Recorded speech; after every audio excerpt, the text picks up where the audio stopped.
On the social page, there's a few things going on here, and then I'll go over how to add a different icon or swap them out. So we're setting the size here of our social icons here to 24, setting the color of them gray, and then the padding left and right, 10 pixels each for a total of 20 in between them. Turning off the left padding for the first one here because we want it to be nice and lined up, and turning off the right padding for the last one. And then on hover, these are going to go 50% transparent. Same with these guys down here.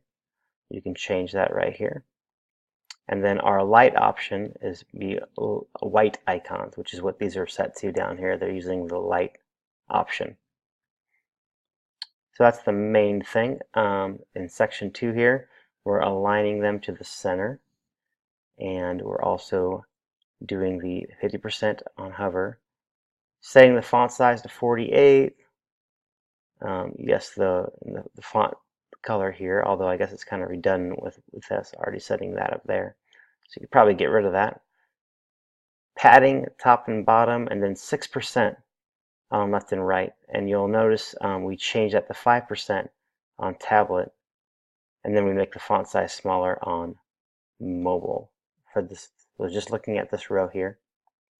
So on tablet, we're going to get them a little closer together with 5%. And we bring the font size down from 48 to 36, and then for mobile we're going to bring it down to 24 font size.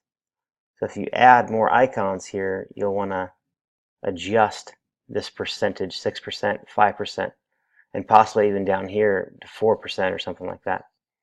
But let's say I want to add or swap an icon. So I have this page pulled up here, and let's go to this section here. So you have a code module, and you can say I have all this code in here. Let me see if I can make this a little bigger.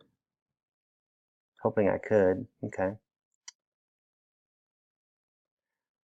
Important thing is you want to be able to grab from this opening A all the way to the end. So let's go ahead and do that. Let's just copy that, go to the end, and paste it.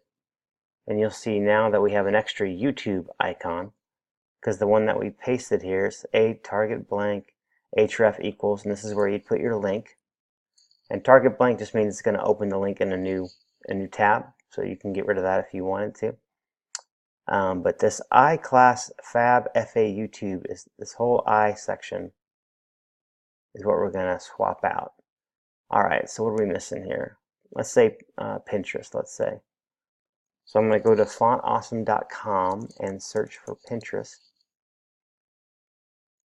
And it's going to pull up quite a few options. So I'm going to look at what I've got going on here. Let's do this one.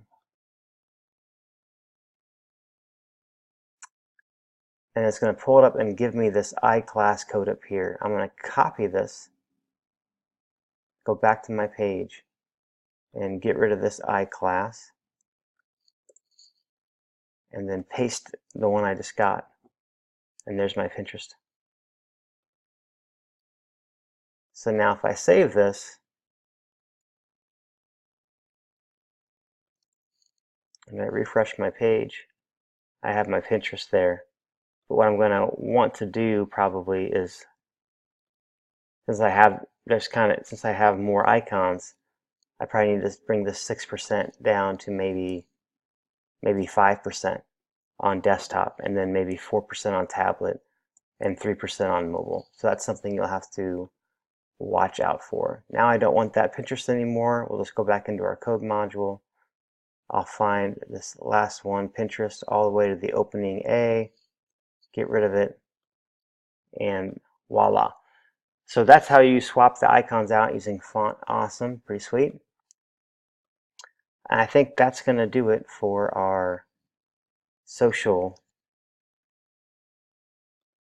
page sections.